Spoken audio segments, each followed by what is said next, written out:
soo dhawaada walaalayaal ku soo dhawaada channelkayga African Culture. Maanta waxaan rabaa inaan ka hadlo Safiya Tusmo, gabadheena maaragtay Soomaaliyeed ee qalbiga wanaagsan ee maaragtay loving gaar ah, gabar aad u wanaagsan oo maxay qof macaan ah wanaagsan ah. Waxaan ka hadlaynaa maanta heesay qaaday guri laga dumiyay, guriga waxay ka dhistay Boorama ka dhisatay. Markaas waxa ay dhulkaagii maxaa hayto gurigaagii waxa maray jid baa maray. Jidkuna sida gabadha ay sheegayso wuxuu ka soo baxaa buuru ka soo baxa, waa isla arki doonaa. Marka qolo kasta u tagtay qoladii meesha madaxda u ahayd oo dhan bay u tagtay, qoladii jidadka u tagtay wixii waa u socon waayeen. Adiga gurigeeda deydka laga dumiyay. Heestaana qaad bal heesta xogaa aan yara dhageysan.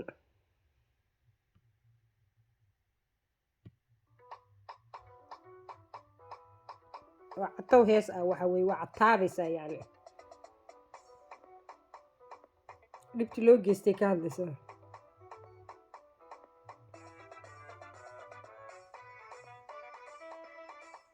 Reaction baan ka sameynayna.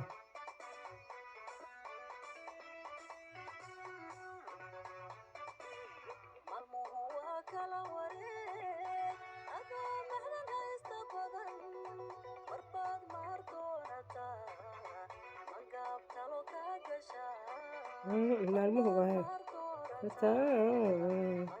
talo ka gasho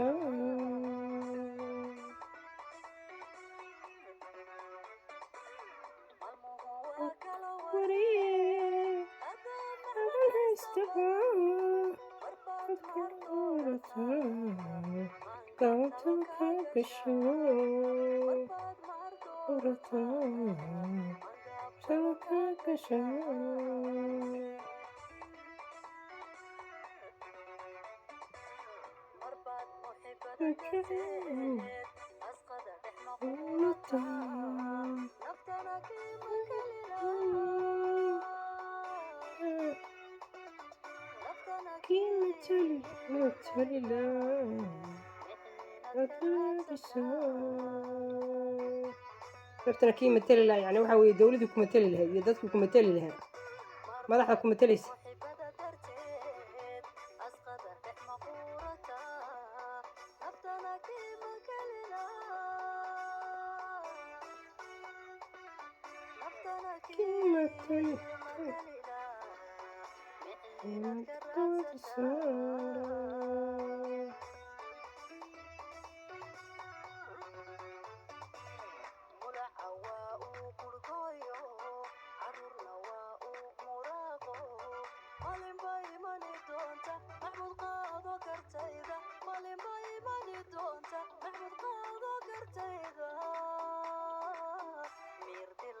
cabidkay wax u raadsanaysaa dacwad u dirsanaysaa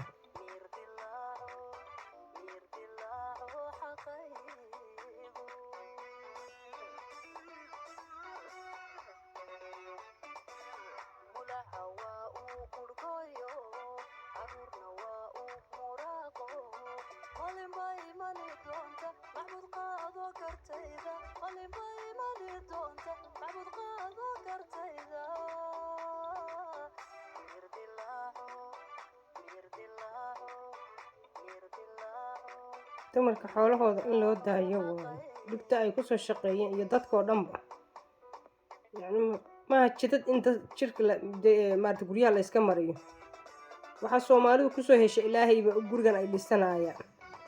Marka gurigii qofka hadduu dhisto siiraado maciin ka dayo dee waxa naftaada ku ilaasho haddii maaragtay sidaas dumin loogu dhufto waxa ma macquul ma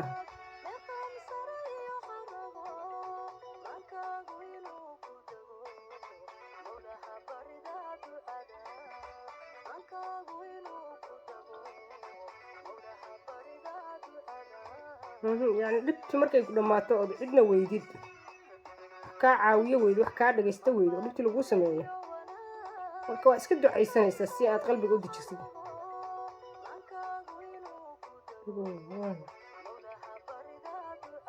mawlaha barida ducada maankaaga inuu ku dago mawlaha barida ducada.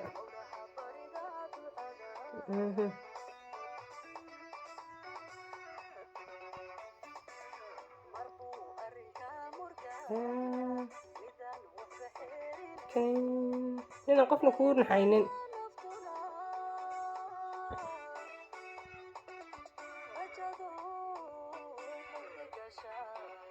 يعني qof aan kuu naxaynin oo markaad u dacwo sheegtid aad bay ugu dacwootay madaxda meesha joogta reer Bromo dhan bay u dacwootay qofna warkeedii waxba ma caawin gabadhan